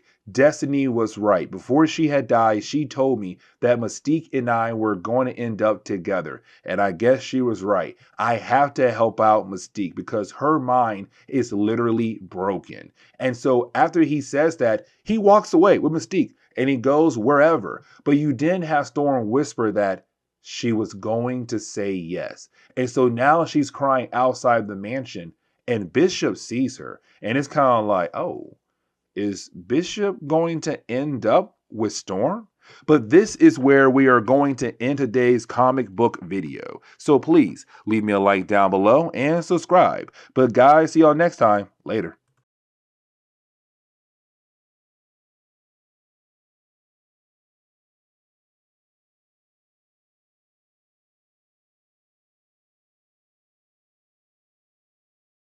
What's going on there, YouTube? Welcome back to another comic book video. Okay, so we are going to continue our coverage over the X-Men, but now it's time for us to dive back over to some more Uncanny X-Men. Today we're going to cover issues number 291, 292, and 293. Now, this is a three-part story arc where we kind of going to continue our coverage of the Gold Team. Because remember, in the early 1990s, X-Men got really popular. You had a lot of different X-Men teams. X-Factor, X-Force, Excalibur. But you had two X-Men teams. And so when it came to Charles Xavier, he realized he had 14 different X-Men members. He said, you know what? I'll make two teams, Gold Team and Blue Team. Now, if you were following Storm Team, it took place in Uncanny X-Men. But if you were following Cyclops Team, it took place over in just the X-Men book.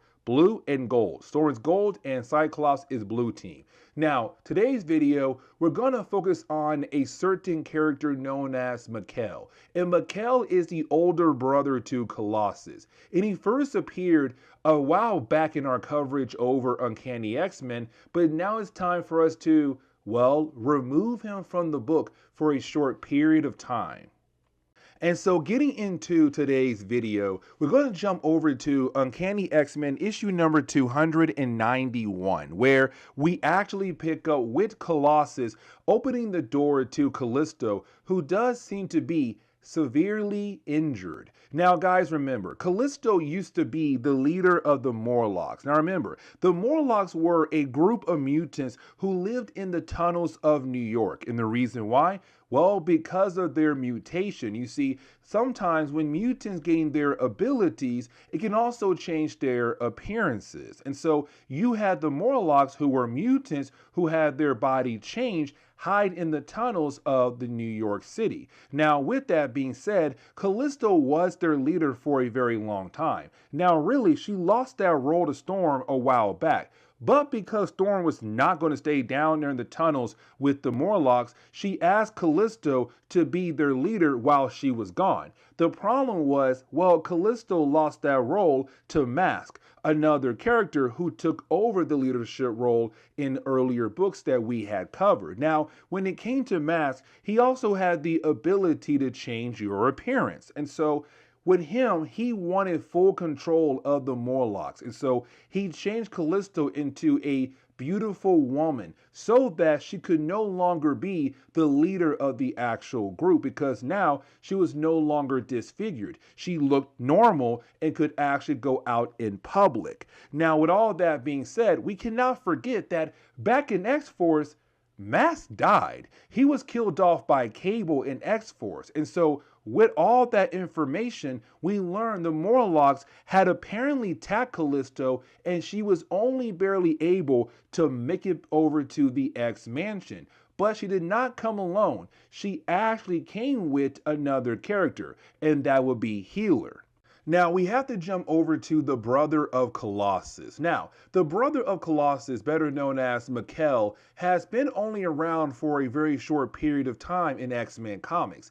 Now, for Mikkel, he was actually only founded by Colossus a while back because we have learned Mikkel was locked away in another dimension. And because of that, the world believed that he had died once him and his crew had went into that other dimension. But in reality, he was the sole survivor of his crew. Now, here's the big thing. When it comes to Mikkel, he has the ability to manipulate all kinds of energy. And the reason why I'm bringing that up right now, because once he had arrived in that other dimension by going through a portal, he went through a series of events where he was part of a huge civil war. But while in one big battle in that other dimension, the portal opened up and he had to use his powers to close the portal. The problem was when he did that, it sent out a huge feedback, killing every single person who was near him at that battle site when he had closed that portal.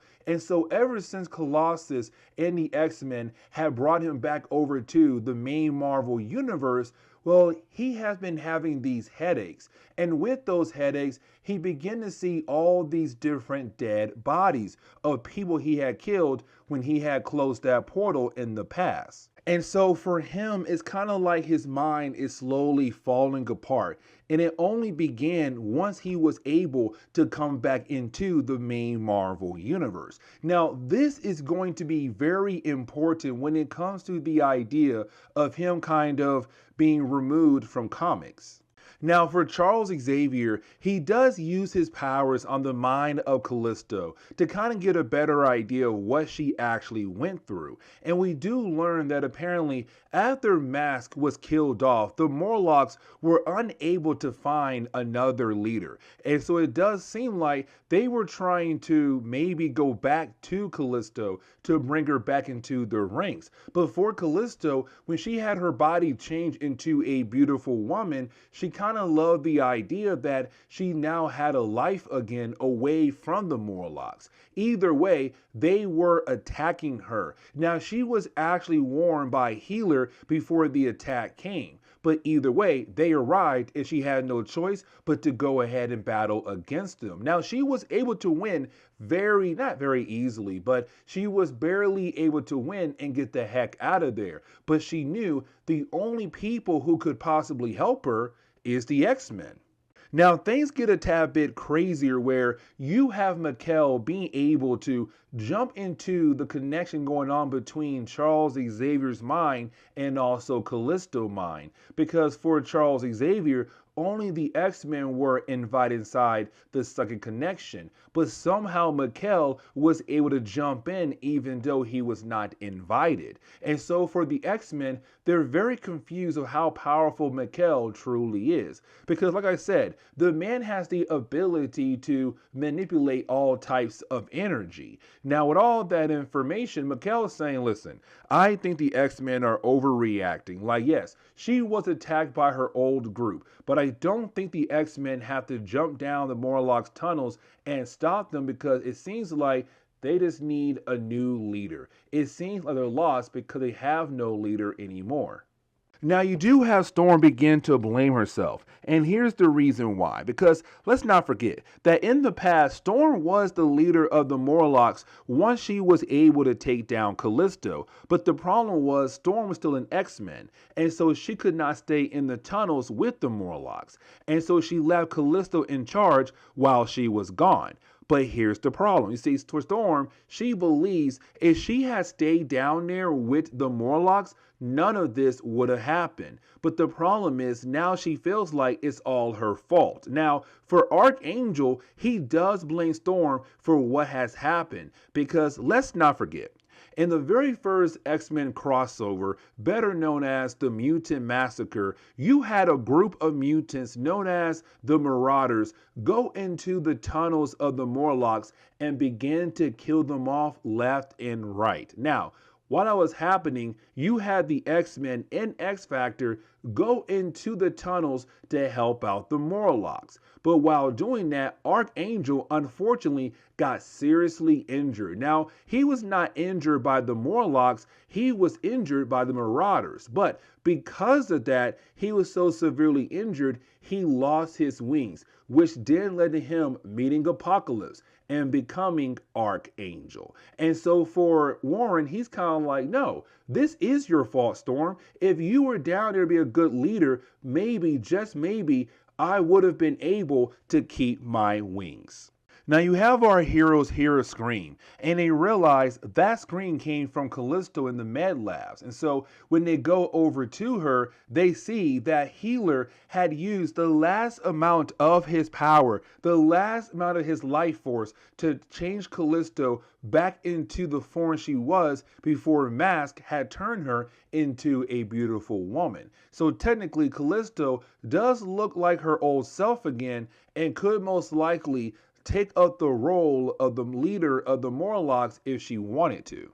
Now, for the X-Men, they do go over to the Morlock tunnels to kind of see what's happening down there. Now, when they do arrive at the tunnels of the Morlocks, they find a bunch of dead bodies of the Morlocks. Now, the dead bodies right here are not technically real. It does seem to be some kind of psychic image left behind to tell people, do not disturb. Do not try to come deeper into the tunnels of the Morlocks. But for the X-Men, they don't have a choice here. They have to go deeper into the tunnels. Except when they do, well, they find the Morlocks actually fighting against themselves. It seems like the Morlocks are, well, killing themselves while fighting against one another. Now, Iceman did not come along with his team. Matter of fact, he stayed behind with Callisto over at the X-Mansion. They're not going to allow her to go back to the tunnels of the Morlocks, but she wants to be free. She wants to go,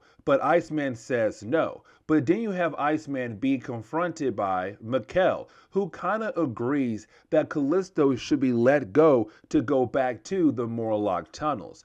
And this begins the process of us seeing Mikhail being removed from X-Men comics for a short period of time, but also kind of hinting at the idea that Iceman is truly a powerful mutant.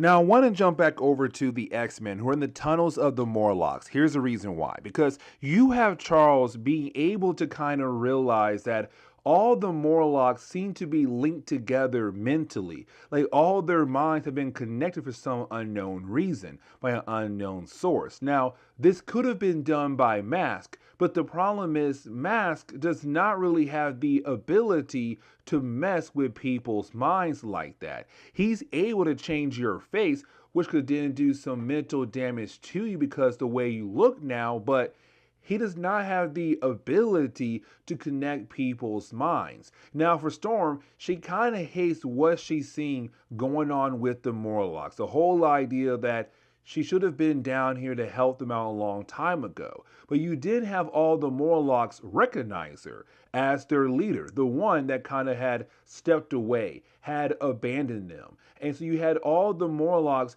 begin to surround her. Now, we cannot forget that Storm is claustrophobic. And so with all these different Morlocks just surrounding her in a very tight space, she begins to freak out to the point where she used all her powers to break open a hole that leads back to the surface of New York. But now Storm is kind of out of the game at the moment. Until she's able to come back down, it's now up to the rest of the X-Men who came over here to the Morlock tunnels. Archangel, Bishop, Iceman, and also Jean Grey as well. Now, as we dive into Uncanny X-Men issue number 292, we pick up with Storm still kind of freaking out, but you have Colossus, Jean Grey, and also Bishop in the last three X-Men to kind of hold off the Morlocks, because thanks to Storm kind of opening a hole that leads up into the surface of New York, you now have the Morlocks just going on a rampage across New York. Not all of New York, but the area they're in currently. And you have all of these innocent people now being affected. Now, Archangel actually left mid-battle, and we're going to see why later on in this chapter and the next one. But for right now, it's up to Colossus, Bishop, and also Jean Grey to hold down the Morlocks until Storm is able to rejoin them, but also find out why all their minds are being affected. Now, for Bishop, he wants to go ahead and start killing them off. He's all like, hey, you know what? It's time for me to start shooting people. But you have Colossus say, no, we as the X-Men do not harm the Morlocks like this. Now, for me personally, Colossus is crazy because Colossus had killed people in the past up to this point in X-Men comics. But hey, he's all like, we are not going to be killers. We're going to find a better way to actually help out the Morlocks. Now, I want to jump back over to the X-Mansion because let's not forget, to Mikhail, Callisto has the right to go ahead and leave the mansion and go back to the Morlocks. Now, the only person who can stop Mikhail right now is Iceman. But let's not forget that for Mikhail, he has the ability to manipulate energy. And so he begins to turn Iceman into water. You heard that right. Into water. And so it kind of shows that Iceman is not really up to par to battle against Mikhail. But then we jump over to Archangel. Now, for Archangel, the reason why he left the battle, because let's not forget, he lost his wings here in the Morlock tunnels back in the Mutant Massacre. And so for Archangel, he goes to the same exact spot where he had lost his wings. And for him, that was the moment where Angel had died, but the birth of Archangel. And for him, he hates the idea of what he has become. Now, for Charles Xavier, he was able to figure out who is responsible for all the Morlocks for going crazy. It would be a mutant better known as Brain Cell. Now, Brain Cell has the ability to connect his mind to other minds nearby him, like the Morlocks. But he's also able to kind of feed them what he feels at the moment. So for example, with him being scared, with him having fear about the future of the Morlocks, you have the other Morlocks kind of being able to feel what he is currently feeling. And so you have the Morlocks kind of going on a riot because of him. And so for Charles, he realized what he has to do if he wants the Morlocks to stop rioting. And really, when we jump back over to the X-Men, we kind of see how bad it has gotten out there in New York. The rioting has gotten a whole lot worse. And you have the X-Men still trying their best to kind of hold back, but you didn't have Jean Grey realize that there is a possibility that they may not be able to just hold back. And let me explain why. Because the Morlocks, they have a range of different kinds of abilities. And with those different kinds of abilities, they are able to do a lot of damage to the city, but also to the people of New York. And so with that being said, you have Jean Grey realize that some mutants in the Morlocks cannot be saved, that most likely to save the lives of innocent people, they might have to start killing people or at least shutting down their minds. Now, getting back over to the X Mansion, the battle between Iceman and also Mikhail continues on. Now, here's the big catch. You see, Mikhail is trying to teach Iceman a lesson because, again, Mikhail has the ability to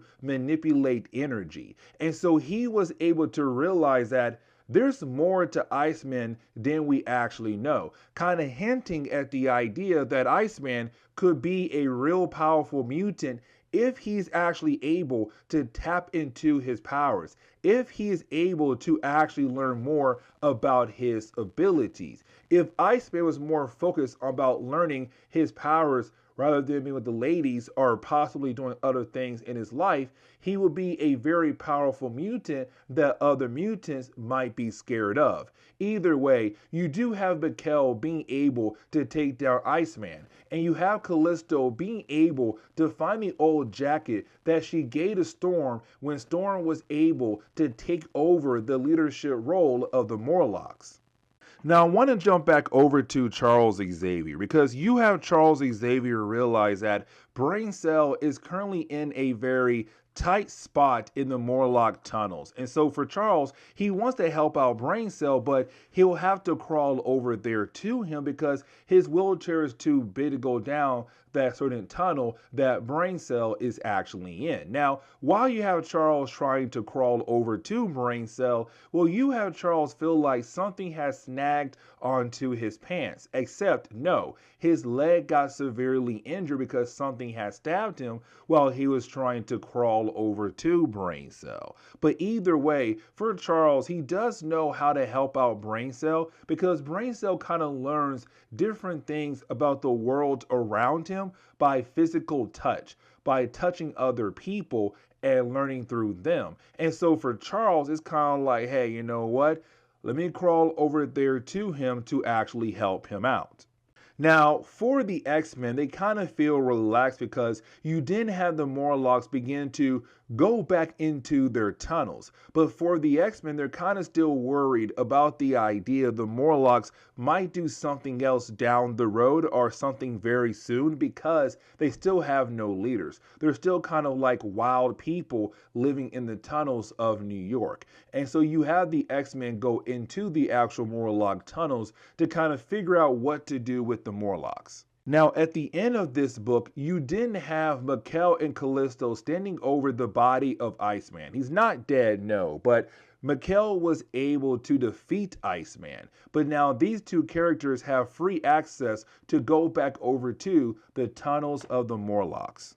And so now we have to jump into Uncanny X-Men issue number 293, where we do pick up with Storm, Bishop, and Colossus being able to go into the deeper parts of the Morlock tunnels. Now, when they do arrive in the deeper parts of the tunnels, they find Mikhail, and Mikhail is surrounded by all the Morlocks. And for our heroes, they're kind of wondering why in the world is Mikhail here? And why is the Morlock surrounding him like he is their leader, like he is their king?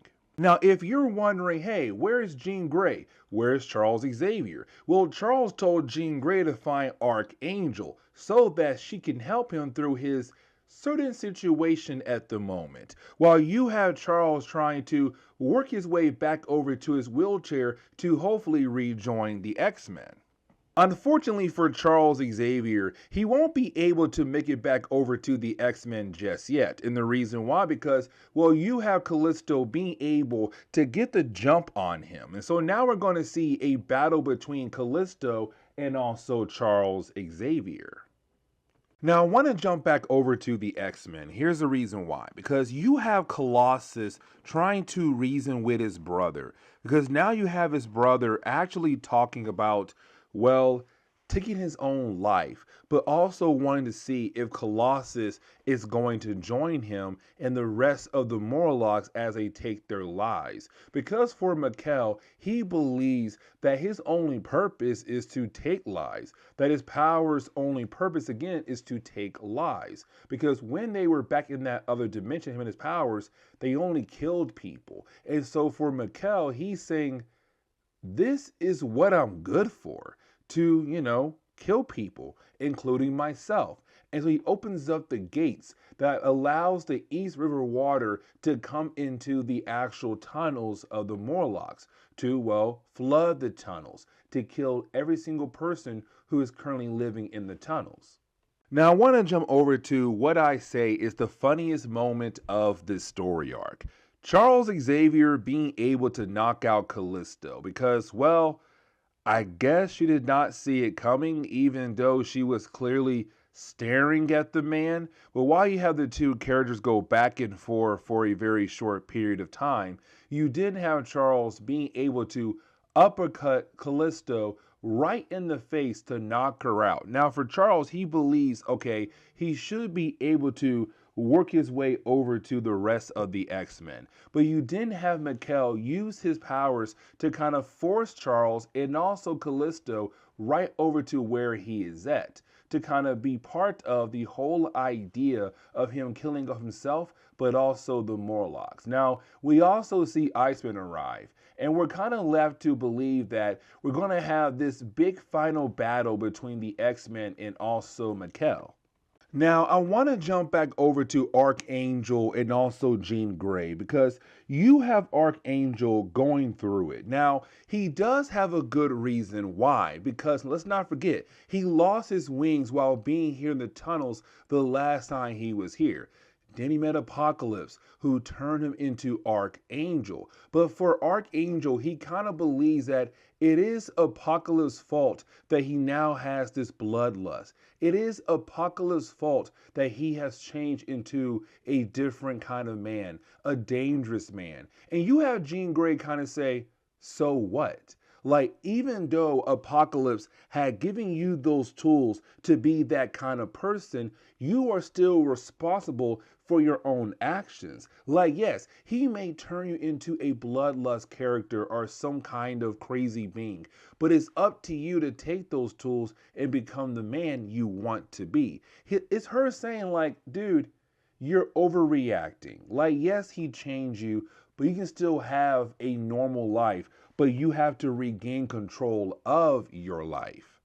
Now, getting back over to Mikkel and the X-Men, you have Mikkel kind of tell us that he feels like people like him, people like the Morlocks, people like Callisto, do not have the right to live on this world anymore.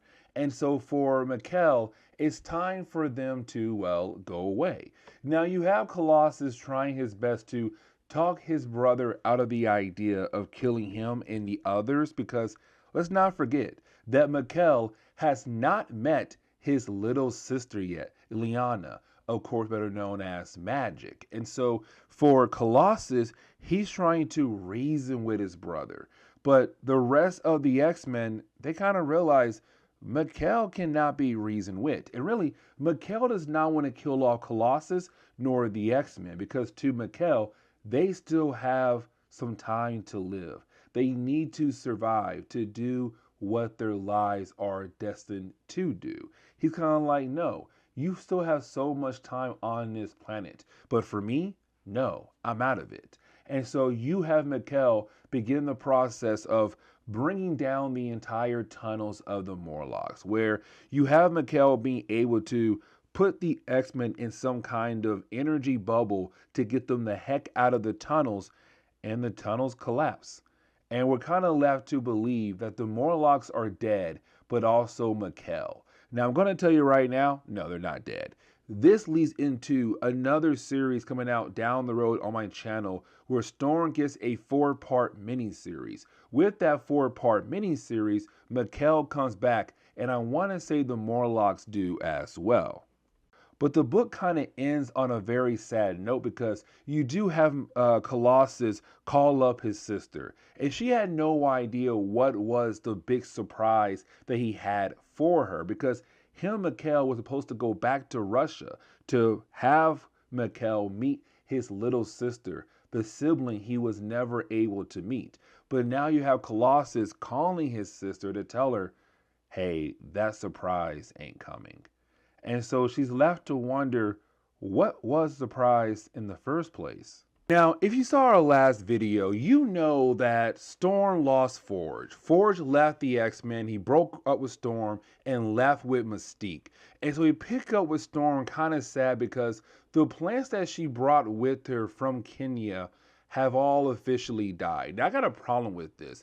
I got a lot of problems with this because, you see, the X-Men had gone through a lot ever since Storm had joined the X-Men. Let's not forget, there was a point in time where the world believed the X-Men were dead. The school got blown up. The X-Men were actually stationed in Australia, of all places. Like, you were away from your plants for a very long time. How in the world did these plants stay alive even after the entire mansion was blown up? Either way, because she lost Forge and now her plants, she kind of feels like she's left alone with no kind of support. And you have Bishop being that guy in her corner, supporting her, trying to comfort her. And so we are continuing this idea of Storm and Bishop possibly getting together. But this is where we are going to end today's comic book video. So please leave me a like down below and subscribe. But guys, see y'all next time. Later.